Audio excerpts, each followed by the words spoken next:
हाय दोस्तों, नमस्कार। तो चलिए हम लोग ट्रिग्नोमेट्री का जो क्वेश्चन कर रहे थे उसमें प्रीवियस लेक्चर में हम लोगों ने 10 क्वेश्चन कंप्लीट कर लिया था। आज हम देखेंगे क्वेश्चन नंबर 11। क्वेश्चन नंबर 11 है the equation of sine to the power 4 theta minus 2 cos square theta plus a square is equal to 0 will have at least one solution will have at least one solution। ठीक है, if mod a is less or equal to 1 whole 1 by 2, mod a is less or equal to 2, mod a is less or equal to root 2 और mod a is greater or equal to 1। तो हम इसको देखेंगे। यहाँ पे दिया गया है sin to the power 4 theta minus 2 cos square theta plus A square is equal to 0। तो ये साइन में है और ये कॉस में है, तो इसको हम क्या करते हैं, साइन में बना लेते हैं कॉस को। तो ये हो जाएगा sine to the power 4 theta minus 2 1 minus sine square theta plus A square is equal to 0।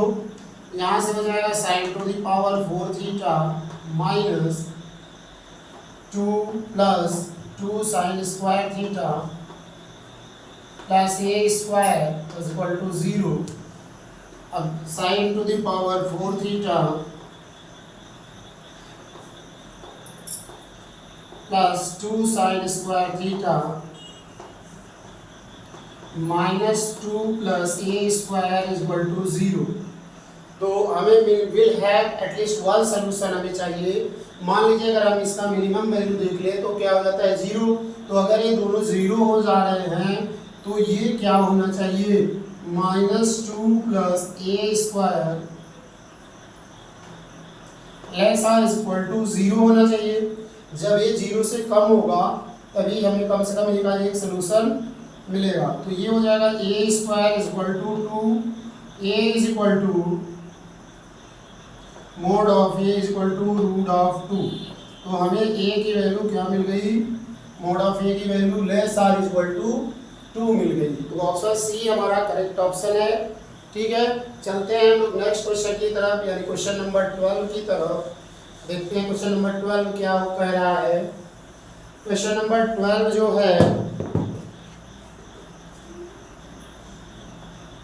Question number 12 है x के sin x plus cos x, x के किस सामान्य मान के लिए, x के किस सामान्य मान के लिए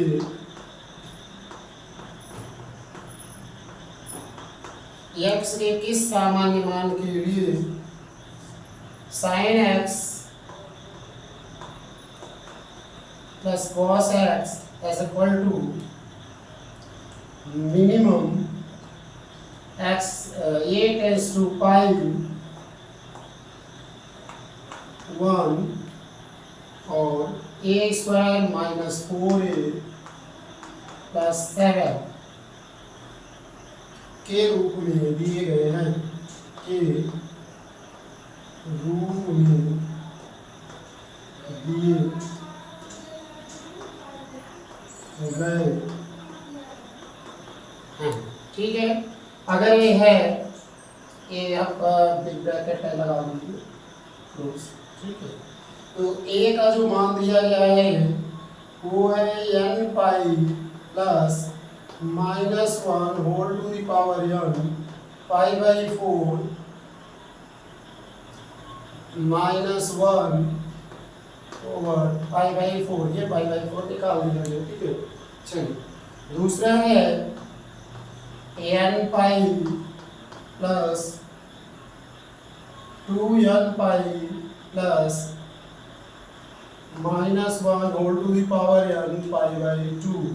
सी है 2n pi plus pi by 4 और डी ऑप्शन हमारा है n pi plus -1 whole to the power n π/4। तो ये चार ऑप्शन दिए गए हैं, हमें बताना है कि x के किस मान के लिए ये होल्ड करेगा। तो sin of x plus cos of x is equal to mean value जो होती है a टेंस टू पाई क्या है 1 और a स्क्वायर -4a + 7। अगर हम a की वैल्यू पाई रख दें तो हमारी यहाँ से जो मिनिमम वैल्यू आएगी वो क्या आएगी 1 आएगी। तो यहाँ पर आ जाएगा sin x plus cos x equal to 1, क्योंकि इसमें अगर रखेंगे तो ये वैल्यू 1 से बड़ी आएगी और हमें मिनिमम लेना है तो हम क्या लेंगे 1 लेंगे। और ऐसा क्वेश्चन करने के लिए हमने क्या बताया था कि इसका कोफिशिएंट और इसके कोफिशिएंट का स्क्वायर करके रूट के अंदर मल्टीप्लाई कर देते हैं। ये sin of x plus 20 cos of x is equal to 1 अगर है या c है तो root of a square plus b square से हम क्या करते हैं डिवाइड कर देते हैं। तो हम इसको sin ऑफ x और 1/√2 लिख लेंगे plus 1/√2 cos of x is equal to 1/√2 यानी 1/√2 मल्टीप्लाई कर दिया हमने। अभी क्या आ गया, ये आ गया sin of x cos of π/4 plus cos of x sin of π/4 is equal to sin of π/4। ठीक है, अब अगर यहाँ से देखिए तो हम लिख सकते हैं sin of x plus π/4 is equal to sin of π/4। sin a cos b plus cos a sin b, sin a plus b का फार्मूला हो गया। तो यहाँ से जो इसकी जनरल वैल्यू हो जाएगी x plus π/4 is equal to n pi plus -1 whole to the power n π/4 π/4। अगर यहाँ से x की वैल्यू निकालें तो हो जाएगा n pi plus -1 whole to the power n π/4 minus π/4। अब इसको अगर हम सॉल्व करें तो यहाँ से x की जो वैल्यू आएगी वो आएगी n pi plus -1 whole to the power n -1 π/4 यहाँ से कॉमन ले लिया गया तो ये आ गया। तो अब देख रहे हैं कि option number A is the correct option. So हम लोग चलते हैं क्वेश्चन नंबर 13 की तरफ और इसमें देखते हैं कि क्या कहा गया है। आई होप कि आपको ये क्वेश्चन समझ में आ रहे होंगे, तो इसको लगाइए और बार बार प्रैक्टिस करिए क्वेश्चंस की, तब जाके क्लियर हो पाएगा। चलिए क्वेश्चन नंबर 13 पे आते हैं। 13 में लिखा है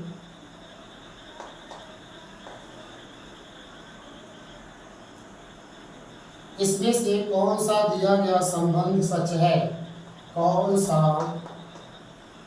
संबंध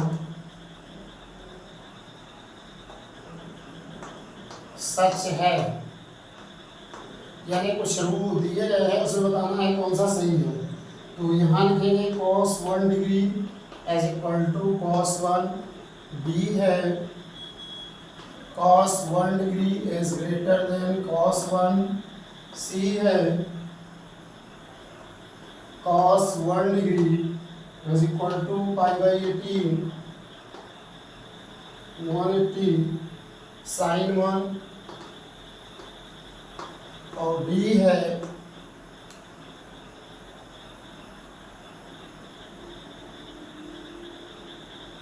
cos 1 degree is less than cos 1, cos 1 degree is less than cos 1। तो ये जानने के लिए सबसे पहले हमें ये मालूम होना चाहिए कि 1 डिग्री और 1 में क्या रिलेशन है। तो जो 1 डिग्री है वो क्या है,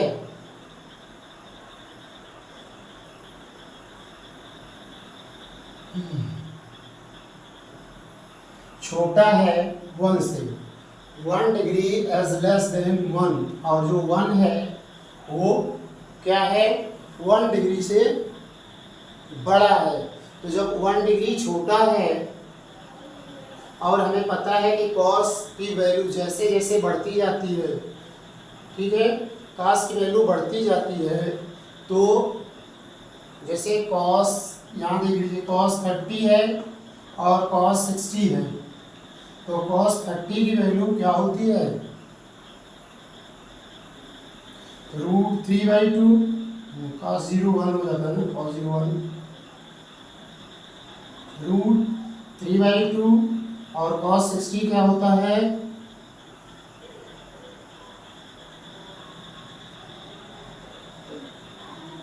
1/2।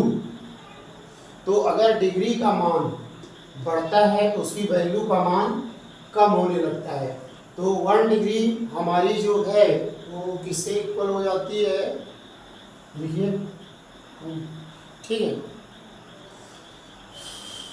हाँ, साइन के लिए सकता है, साइन की वैल्यू बढ़ती है, डिग्री का मान बढ़ता है, तो साइन में अगर 1 डिग्री है और साइन 1 है तो ये क्या हो जाता है 1 डिग्री जो होता है वो लेस देन हो जाता है, तो साइन की डिग्री बड़ी होती है 1 से, ठीक है। तो यहाँ पे ये ऑप्शन करेक्ट है हमारा, cos 1 degree is greater than cos 1। क्यों? क्योंकि cos की वैल्यू डिग्री का मान जैसे जैसे बड़ा होता जाता है उसकी वैल्यू कम होती जाती है। तो cos 1 जो 1 है वो क्या है ग्रेटर है 1 डिग्री से, इसलिए इसकी वैल्यू छोटी हो जाएगी, ठीक है। 1 जो है वो ग्रेटर है 1 डिग्री से, क्योंकि 60 डिग्री क्या है 30 से ग्रेटर है। जब 60 से ग्रेटर है तो जो साइन की वैल्यू आती है वो क्या आती है, ये छोटे वाले की बड़ी आती है ना। तो cos 30 की वैल्यू अगर हम निकालें तो और cos 60 की वैल्यू निकालें तो cos 30 की वैल्यू बड़ी होगी। क्यों? क्योंकि 30 डिग्री कम है, तो जिसकी डिग्री कम होती है वो उसका मान cos में बड़ा हो जाता है। तो ये हमारा हो जाएगा cos 1 degree is greater than cos 1। चलिए क्वेश्चन नंबर 14 देखते हैं। क्वेश्चन नंबर 14 क्या कह रहा है,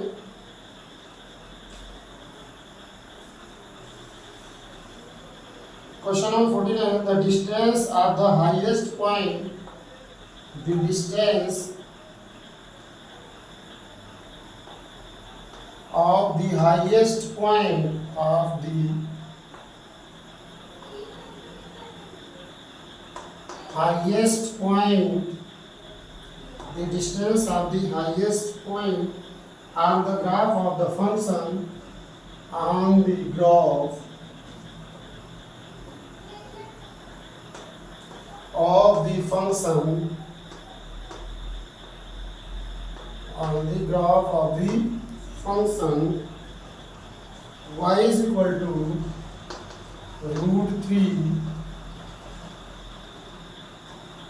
plus sin x, √3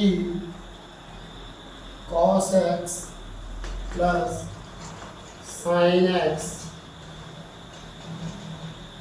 from the x-axis, from the x-axis। बताना है कि इसका जो ग्राफ बनेगा वो एक्स एक्सिस से मैक्सिमम कितनी दूरी पर होगा। ए दिया गया है 2, बी दिया गया है 1/2, सी दिया गया है √3/2 और डी दिया गया है 2/√3। तो हमें बताना है कि √3 cos of x plus sine of x से जो ग्राफ बनेगा वो x एक्स से मैक्सिमम कितनी दूरी पर होगा। तो यहाँ से अगर हम देखें तो लिखा है y x is equal to √3 plus √3 cos of x plus sine of x। तो यहाँ से अगर हम देखें तो इसको एफ एक्स लिख सकते हैं, ये हो जाएगा √3 cos of x plus sine of x, ठीक है। अगर हम इसको देखें तो यहाँ पे हम क्या करेंगे, 2 से अगर हम डिवाइड कर दें और 2 से मल्टीप्लाई कर दें तो हमारा कुछ इस तरह से बन जाएगा इक्वेशन। अब इसको हम लिख सकते हैं 2 cos a cos b, 2 sin π/3 cos of x plus sign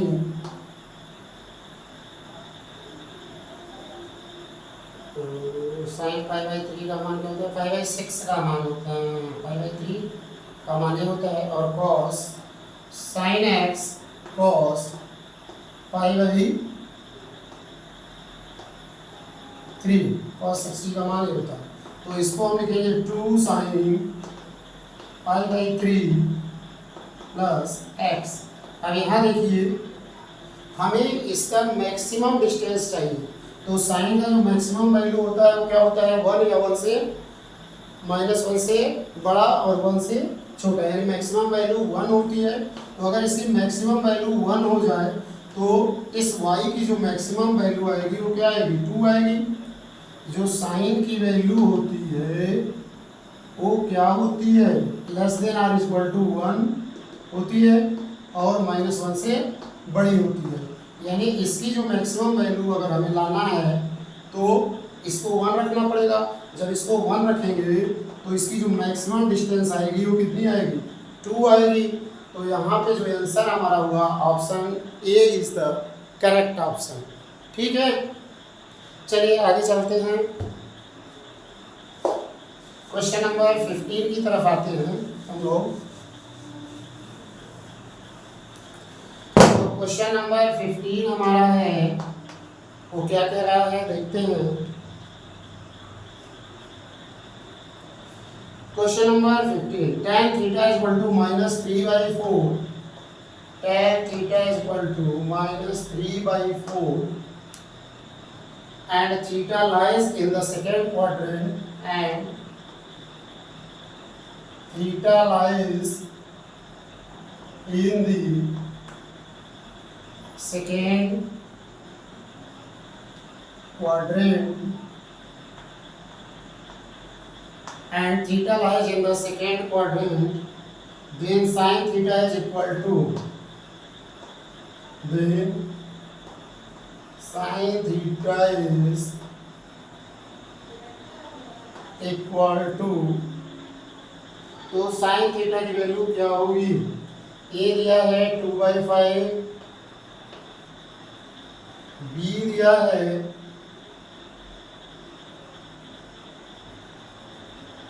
2/3, सी दिया है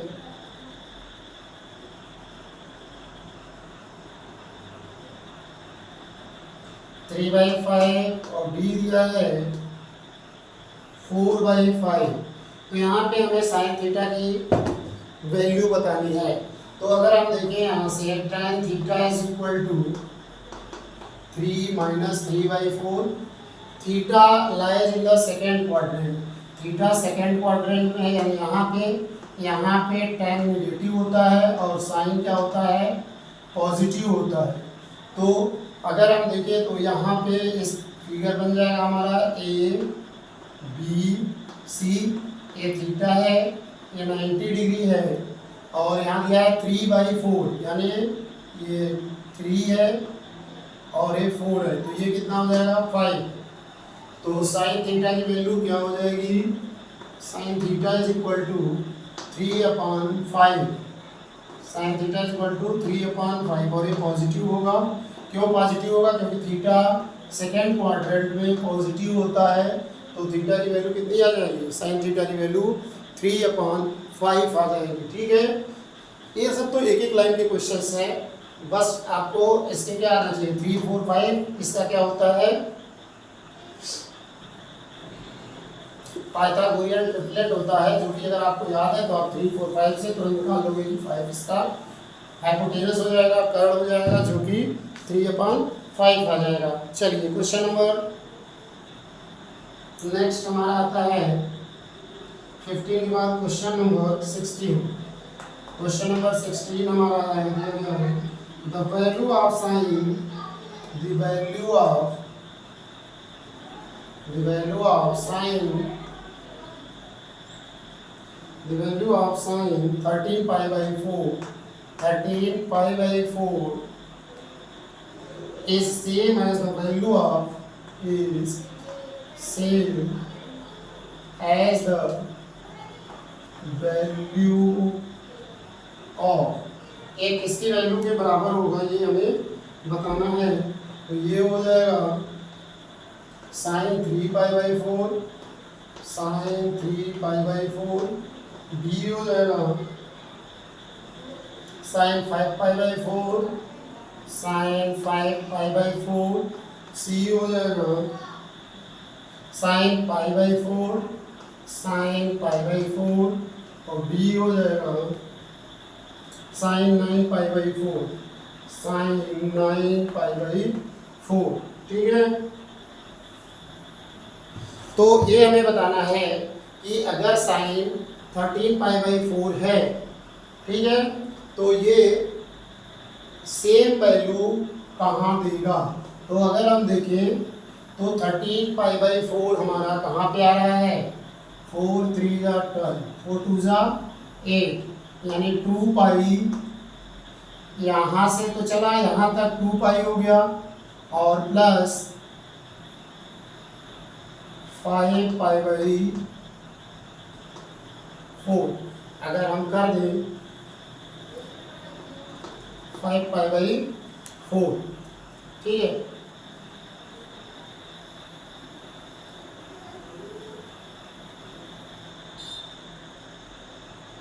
ठीक, यहाँ से तो ये सेम वैल्यू पे आ गया, फिर यहाँ से जब आएगा तो ये 360 के बाद फिर से रिपीट करेगा और यहाँ से इस 2π यानी पाई से थोड़ा सा, यानी इस क्वाड्रेंट में इसकी वैल्यू आ रही है। तो ठीक है, तो इसको हम लिख सकते हैं sin 13π/4 is equal to sin 2π plus 5π/4 और sin 360 plus theta is equal to sin theta यानी sin 5π/4। तो इसका आंसर हो जाएगा sin 5π/4, यानी option B is the correct option. ठीक है, चलिए चलते हैं नेक्स्ट क्वेश्चन की तरफ, यानी क्वेश्चन नंबर 17। अब हम देखेंगे क्वेश्चन नंबर 17। क्वेश्चन नंबर 17 क्या है, चलिए देखते हैं question number 17।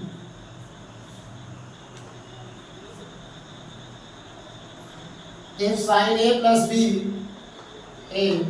sin a plus b is equal to cos a minus b is equal to √3/2, √3/2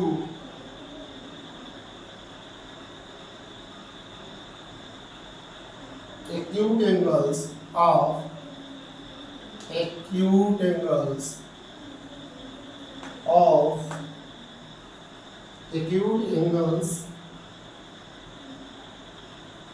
of A and B are, A क्या हो जाएगा sin 3π/4, sin 3π/4, B क्या हो जाएगा sin 5π/4, sin 5 एरिया है ए की वैल्यू हो जाएगी 45 एंड 15, 45 15, बी में दिया है 30 60, 30 60, सी में दिया है 15 60, 15 60 और डी में दिया है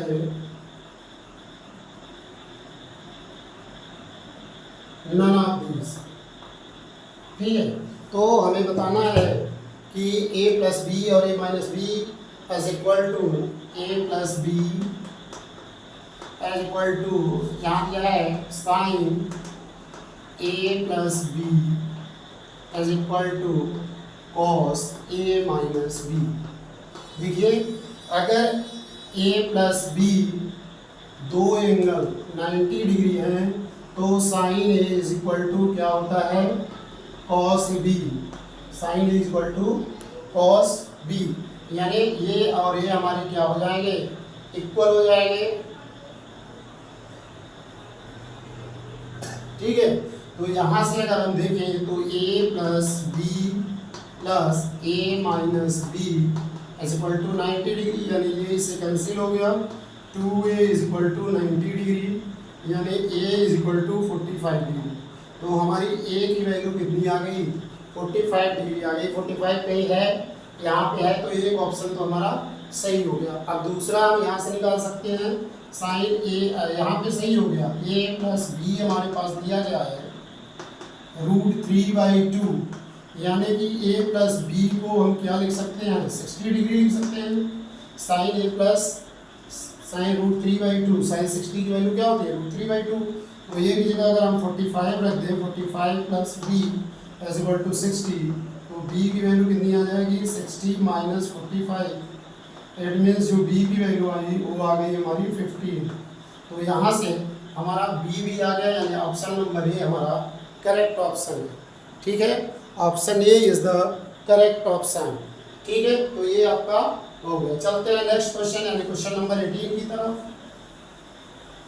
अब हम लोग देखेंगे क्वेश्चन नंबर 18। क्वेश्चन नंबर 18 क्या कह रहा है, इसको हम देख लेते हैं।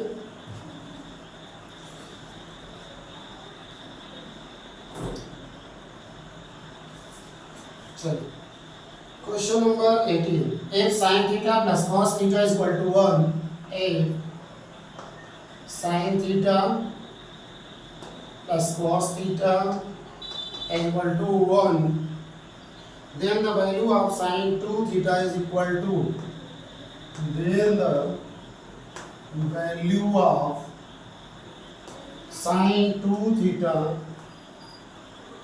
is equal to, sine 2 theta का मान किसके इक्वल होगा? ए दिया है 1, बी दिया है 1/2, सी दिया है 0 और डी दिया है -1।